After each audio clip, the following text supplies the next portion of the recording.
அவர்களுடைய மகஜர் வாசிக்கப்பட்டு அரசாங்க அதிபரிடம் கையளிப்பதற்காக பெரியவர்கள் இந்த இடத்திலேயே நீங்கள் பதாதைகளை பின்னர்களை தாங்கியவாறு நின்று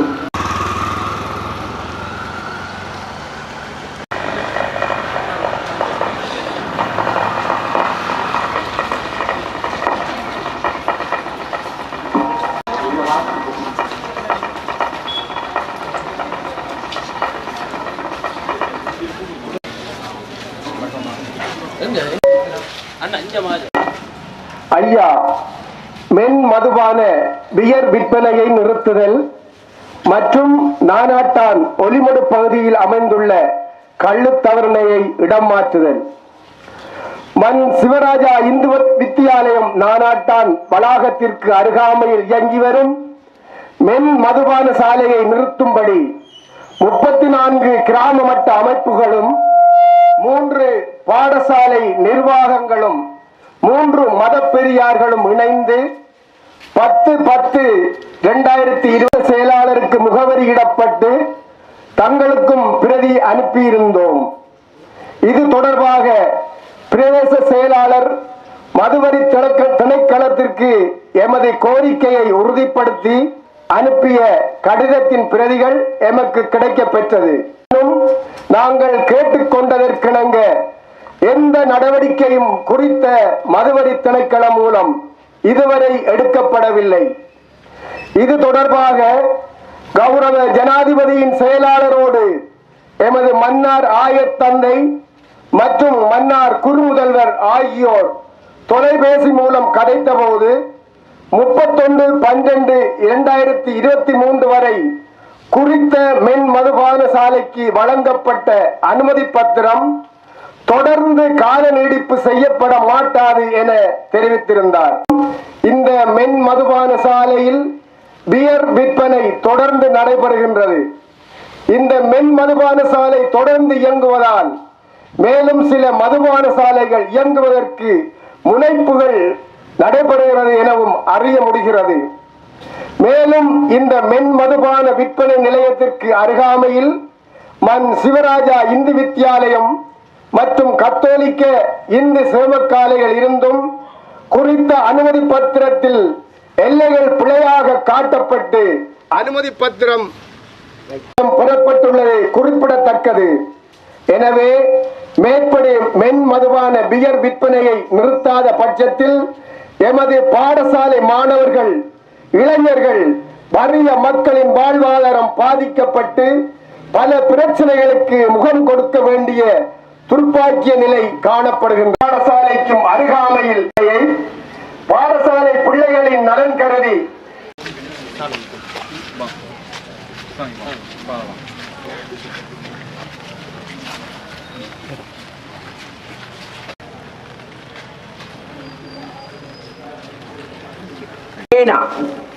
மன்னார் மாவட்டத்தில் வேணாம்.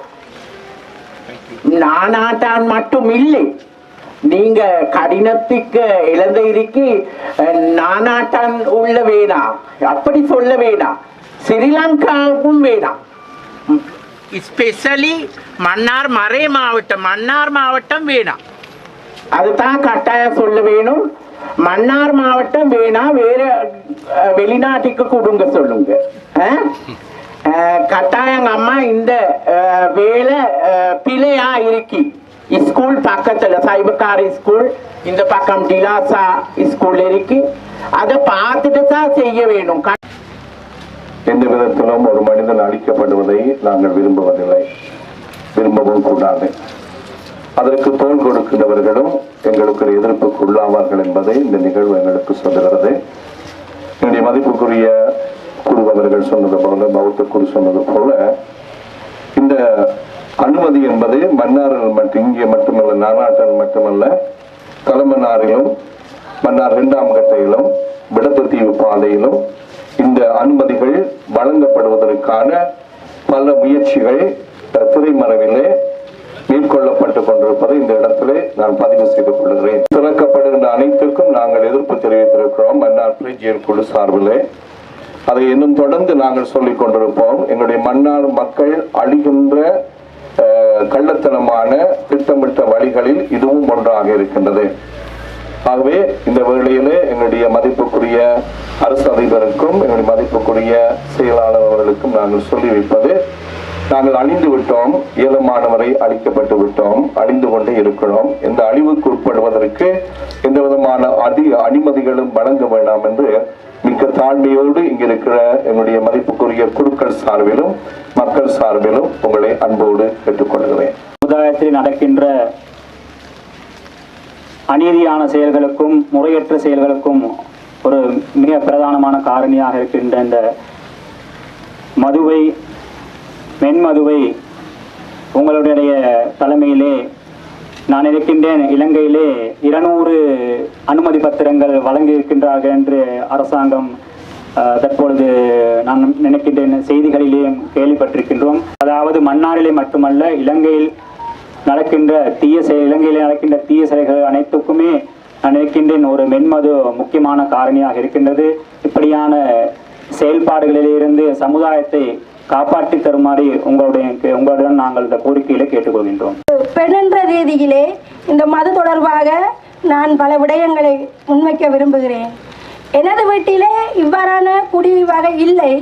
இருந்த போதிலும் அன்றாடம் ஒவ்வொரு பெண்களும் விடுற கண்ணீரை பார்க்கின்ற நேரத்திலே ஏன் இந்த அரசாங்கம் எங்களுடைய சமூகத்தை சீரழிக்கின்றது, இதை யார் மூலம் நாங்கள் நிறுத்துவது என்ற வேதனை ஒவ்வொரு பெண்ணுக்குள்ளேயுமே இருந்து வருகின்றது. அன்றாடம் சாப்பிடுவதற்கு வீட்டிலே உணவு இல்லை, பிள்ளைக்கு பாடசாலைக்கு வேண்டி கொடுக்க பொருட்கள் இல்லை. இருந்த போதிலும் அந்த கணவன் மதுவை அருந்திவிட்டு வந்து பிள்ளைகளை அடிப்பதும், வயது வந்த பிள்ளைகளை அடிப்பதும், பாடசாலைக்கு செல்ல விடாமல் நிறுத்துவதும், இளம் பிள்ளைகளை வேலைக்கு அமர்த்துவதும் எமது பிரதேசத்திலே அதிகரித்து கொண்டு போகின்றது. 3 வயது குழந்தையிடம் நீ உன் எதிர்காலத்திலே எதுவாக வர வேண்டும் என்று கேட்கிற பொழுது, டீச்சர் நான் ஒரு போலீஸாக வர வேண்டும். போலீஸாக வந்து நீ என்ன செய்ய போகிறாய்? என்னுடைய தந்தையை நான் அடிக்க போகிறேன், என்னுடைய தந்தையை நான் கொலை செய்ய போகிறேன், எதற்காக அடிக்கிறார் என்று 3 வயது குழந்தை கூறுகின்றது. இன்று இவ்வளவு பேர் இந்த போதை பொருளுக்கு எதிராக, அதாவது மதுவுக்கு எதிராக கூடி வந்திருக்கிறது உண்மையிலேயே ஒரு மகிழ்ச்சியை தருகிறது. இவ்வளவு பேற்ற மனசுல இந்த மது தொடர்பாக ஒரு வெறுப்புணர்வு இருக்கின்றது. பெருமாவது மதுவை பாவிக்காம இருப்பினம் என்று சொல்லி நான் நம்புறேன். இந்த மதுவை வெறுத்து வரைக்கும் அது ஒரு அளவா ஒரு பாட்டியில ஒரு கொஞ்சம் எடுக்கிறது வேற, ஃபுல்லாக குடிச்சு போட்டு குடும்பத்தை அம்மா சொன்ன மாதிரி அழிக்கிறது வேற. இந்த அளவிலேயாவது நம்முடைய சமுதாயம் இதில் நிற்கிற அளவா குடும்பங்களாவது மீளும் நிச்சயமாக இது இருக்கத்தக்கதாக நீங்கள் வாசிச்சு காட்டி நீங்கள் போன வருஷம் கொடுத்த உங்களோட மகஜர் தொடர்பாக அது தொடர்பாக அப்போது இருந்த பிரதேச செயலாளர் உச்சகட்ட நடவடிக்கை எடுத்து மதுபானம் லைசன்ஸ் கொடுக்குற அதுக்கு முன்னால் நான் உங்களுக்கு கொண்டு சொல்லணும், இந்த விடுதி சுற்றுலாத்துறையை விருத்தி செய்யறதுக்காக மகிந்த சிந்தனைக்கு கீழே 2014ஆம் ஆண்டு இலங்கையில மொத்தமாக 525 பேருக்கு இந்த ரெஸ்டாரண்ட்டுக்கு அனுமதி வழங்கப்பட்டது. இந்த ரெஸ்டாரண்ட் அனுமதிக்கு எங்களுக்கு லைசன்ஸ் இருக்கு, பட் அந்த மதுபான அனுமதி எங்களால் வழங்கப்படுறதில்லை. இந்த ரெஸ்டாரண்ட் வழியை பாவிக்கிற மதுபானம் வெளிநாட்டு சுற்றுலா பயணிகளுக்கு அங்க உள்ளுக்குள்ள பாவிக்கிறதுக்கு மட்டும்தான் அனுமதி இருக்குது. அப்ப அதுல நிறைய நிபந்தனை இருக்கு, சத்தம் போடலாம், சண்டை பிடிக்கலாம், அது அப்படியெல்லாம் நிபந்தனைகளோட தான் அது வழங்கப்பட்டு இருக்கின்றது. அப்படி இருக்கத்தங்கதாக அவர்கள் வழியால விற்கிறார்கள், பிள்ளைகளுக்கு விற்கிறார்கள் என்று ஏதாவது ப்ரூவ் பண்ணப்பட்டதென்றால் எங்களாலே அவைய ரெஸ்டாரண்ட் லைசன்ஸையே கேன்சல் பண்ண முடியும். ஆனால் ஆதாரம் வேணும், ஆதாரம் இல்லாமலுக்கு எங்களுக்கு செய்யலாம்.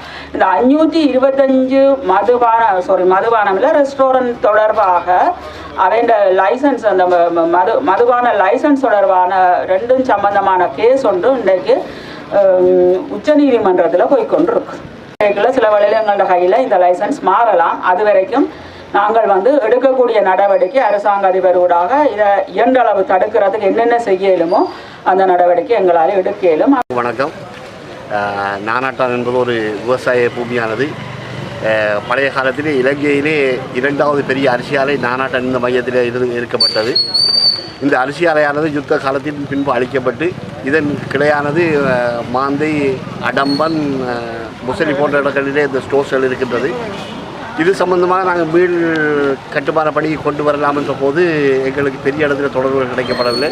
இந்த மதுபான சாலைக்கு பெரிய பெரிய ஆட்களை தான் தொடர்புகள் வச்சு அந்த மதுபான லைசன்ஸ் எடுக்கிறார்கள்.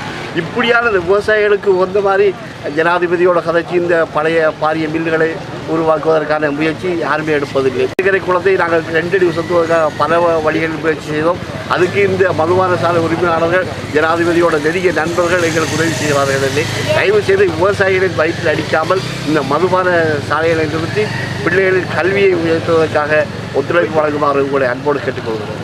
இன்று இவ்வளவு பேர் இந்த போதை பொருளுக்கு எதிராக, அதாவது மதுவுக்கு எதிராக கூடி வந்திருக்கிறது உண்மையிலேயே ஒரு மகிழ்ச்சியை தருகிறது. இவ்வளவேற்ற மனசுல இந்த மது தொடர்பாக ஒரு வெறுப்புணர்வு இருக்கின்றது. பெருமாவது மதுவை பாவிக்காம இருப்பினம் என்று சொல்லி நான் நம்புறேன். இந்த மதுவை வெறுத்து வரைக்குள்ள ஒரு அளவா ஒரு பாட்டியில ஒரு கொஞ்சம் எடுக்கிறது வேற, ஃபுல்லாக குடிச்சு போட்டு குடும்பத்தை அம்மா சொன்ன மாதிரி அழிக்கிறது வேற. இந்த அளவிலேயாவது நம்முடைய சமுதாயம் இதில் நிற்கிற அளவா குடும்பங்களாவது மீளும் நிச்சயமாக இது இருக்கத்தக்கதாக நீங்கள் வாசிச்சு காட்டி நீங்கள் போன வருஷம் கொடுத்த உங்களோட மகஜர் தொடர்பாக அது தொடர்பாக அப்போது இருந்த பிரதேச செயலாளர் உச்சகட்ட நடவடிக்கை எடுத்து மதுபானம் லைசன்ஸ் கொடுக்குற அதுக்கு முன்னால் நான் உங்களுக்கு கொண்டு சொல்லணும், ரெஸ்டாரண்ட் இந்த விடுதி சுற்றுலாத்துறையை விருத்தி செய்யறதுக்காக மகிந்த சிந்தனைக்கு கீழே 2014ஆம் ஆண்டு இலங்கையில மொத்தமாக 525 பேருக்கு இந்த ரெஸ்டாரண்ட்டுக்கு அனுமதி வழங்கப்பட்டது. இந்த ரெஸ்டாரண்ட் அனுமதிக்கு எங்களுக்கு லைசன்ஸ் இருக்கு, பட் அந்த மதுபான அனுமதி எங்களால் வழங்கப்படுறதில்லை. இந்த ரெஸ்டாரண்ட் வழியை பாவிக்கிற மதுபானம் வெளிநாட்டு சுற்றுலா பயணிகளுக்கு அங்க உள்ளுக்குள்ள பாவிக்கிறதுக்கு மட்டும்தான் அனுமதி இருக்குது. அப்போ அதுலேயே நிறைய நிபந்தனை இருக்குது. சத்தம் போடலாம், சண்டை பிடிக்கலாம், அது அப்படியெல்லாம் நிபந்தனைகளோட தான் அது வழங்கப்பட்டு இருக்கின்றது. இப்படி இருக்கத்தங்கதாக அவர்கள் வழியால் விற்கிறார்கள், பிள்ளைகளுக்கு விற்கிறார்கள் என்று ஏதாவது ப்ரூவ் பண்ணப்பட்டதென்றால் எங்களால் அவைய ரெஸ்டாரண்ட் லைசன்ஸையே கேன்சல் பண்ண முடியும். ஆனால் ஆதாரம் வேணும். ஆதாரம் இல்லாமலுக்கு எங்களுக்கு செய்யலாம். இந்த 525 மதுபானம் இல்லை ரெஸ்டாரண்ட் தொடர்பாக அவைய லைசன்ஸ், அந்த மதுபான லைசன்ஸ் தொடர்பான 2 சம்பந்தமான கேஸ் ஒன்று இன்றைக்கு உச்ச நீதிமன்றத்தில் போய்கொண்டிருக்கு. சில வழியில் எங்களோட கையில் இந்த லைசன்ஸ் மாறலாம். அது வரைக்கும் நாங்கள் எடுக்கக்கூடிய நடவடிக்கை அரசாங்க அதிபரோடாக இதை இயன்றளவு தடுக்கிறதுக்கு என்னென்ன செய்யலுமோ அந்த நடவடிக்கை எங்களால்